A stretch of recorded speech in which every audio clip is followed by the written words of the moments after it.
What's up, everybody? It's your boy, Mr. Professor Finance, and today, we're throwing the rulebook out the window. Now, before we start, I am not telling you to do any of this. This is purely educational. You know, for science. If the FBI is watching, hi, this is Satire. But let's be honest, some of the richest people in history didn't exactly play fair. So today, I'm breaking down 10 unethical ways people make money. Some of these are genius, some are unhinged. All of them are morally questionable at best. Let's get into it. Number 1, the wedding markup. You want to know the most powerful 2 words in the English language? It's for a wedding.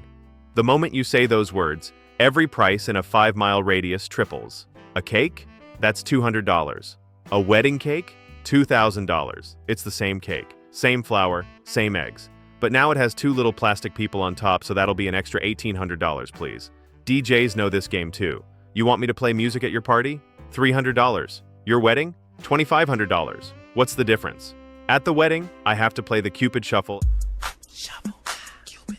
and pretend I haven't heard it 4,000 times. Photographers, florists, venues, they all do this.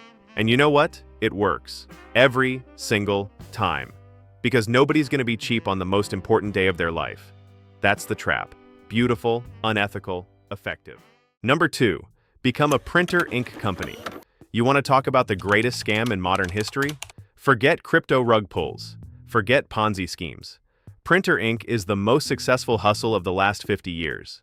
Ounce for ounce, printer ink is more expensive than human blood, champagne, and liquid gold.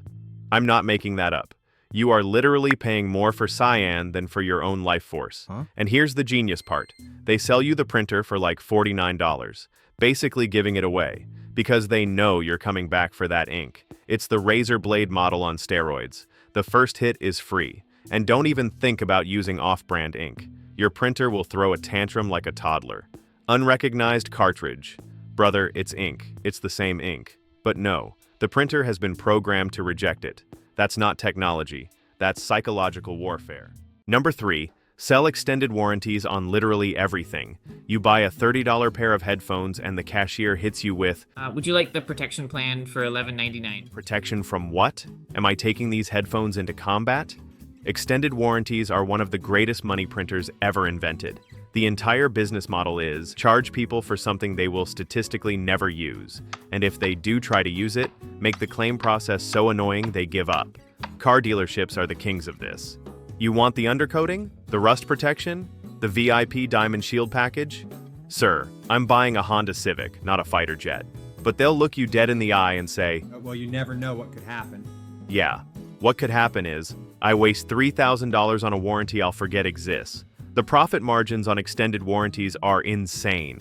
Some retailers make more money on warranties than on the actual products. Think about that.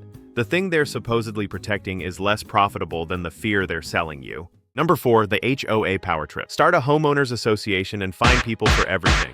You want unlimited power? Forget politics. Become an HOA president. You will have more authority over people's daily lives than most senators. Your grass is 3.2 inches? Violation. Your trash can is visible from the street on a non-trash day? $150 fine. You painted your front door a shade of blue that isn't on the approved list? That'll be $500 and a formal hearing. And the best part? People agreed to this. They signed the contract. They moved into the neighborhood. And now they're paying $400 a month in HOA fees so someone can tell them their Christmas lights are excessive. You can't even be mad. It's in the bylaws. HOA presidents don't even get paid most of the time. They do it for the power. That's even scarier. They're not in it for the money. They're in it for the authority to tell you your lawn flamingo is a code violation. Number 5, the college textbook racket. Publish a college textbook and release a new edition every year. This is genuinely one of the most diabolical business models in existence. You write one book, and then every single year, you rearrange the chapters, change the cover color, and call it a new edition. That'll be $400. And professors require the new edition. You can't use last year's version because, oh no, they moved the homework problems from page 247 to page 251. Completely different learning experience now. Want to sell your textbook back at the end of the semester? The bookstore will give you $11 for a book you paid $389 for. That's not a buyback program. That's a mugging with a receipt. And now, they've gone digital. so you pay $200 for an access code that expires after the semester. You don't even own the book anymore. You're renting knowledge. They figured out how to make a book a subscription service. Diabolical. Absolutely diabolical. Number 6, the bottled water scheme. Sell people their own tap water, but in a fancy bottle. This is the greatest marketing achievement in human history. Someone looked at water, free water that comes out of your faucet, and said, "What if we put this in plastic and charge $7 for it?" And people bought it. Billions of bottles a year. Some brands literally fill their bottles from municipal water sources. That's tap water with extra steps. They filter it, add some minerals back in, put a mountain on the label, and suddenly it's premium hydration. The profit margins are absolutely criminal. Water costs essentially nothing. The bottle costs more than what's inside it. You're not paying for water. You're paying for the idea of water. You're paying for a picture of a glacier. And let's talk about alkaline water. Hydrogen-infused water. Electrolyte-enhanced water. Bro, it's water. H2O. 2 hydrogens, 1 oxygen. They added a marketing department to a molecule. Number 7, the Ticketmaster Special. Add convenience fees to everything. If you want to learn how to print money legally, study Ticketmaster. You find a concert ticket for $85. Great deal, right? Then you get to checkout. Convenience fee. Let me say that again. Convenience fee. They're charging you extra for the convenience of buying from the only place you're allowed to buy from. That's like a restaurant charging a convenience fee for letting you eat the food you just paid for. And the thing is, this model has spread. Now everyone's adding fees. Delivery apps, airlines, rental cars. Your Uber shows 12 buckaroos, and by the time you're done, it's $27. Where did the other 15 bucks go? Service fee, booking fee, safe ride fee, existing fee. They're charging you a fee for charging you fees. Number 8, the mobile game trap. Make a free mobile game that's impossible to beat without spending money. This is psychological warfare disguised as entertainment. The game is free. Come on in. Have fun. Here's your first 5 levels. Easy, rewarding, dopamine everywhere. Then level 6 hits. Suddenly you need 47 gems to continue. You have 3 lives that take 4 hours to regenerate. And there's a wall you literally cannot pass without either waiting 2 days or paying $4.99. And there's a button right there. Skip for $4.99. It's glowing. It's pulsing. It's calling your name. And the real money? It's not from you. It's from the whales.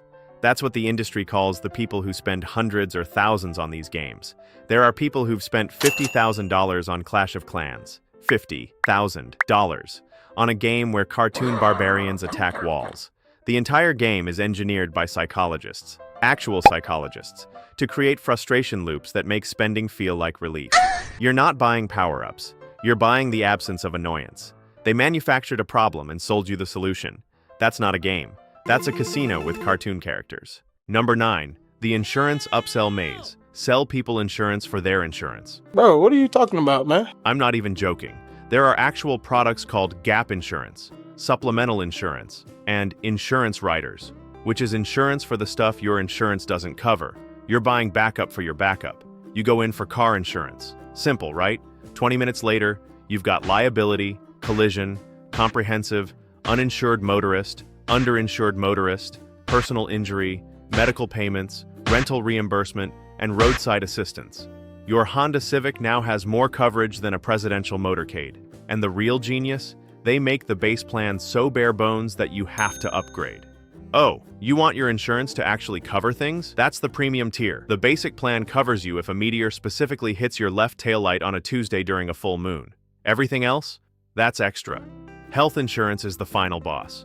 You pay premiums every month, then you still have a deductible, then you still have co-pays, then you still have co-insurance, and then they tell you the doctor you saw was out of network, so none of it counts anyway.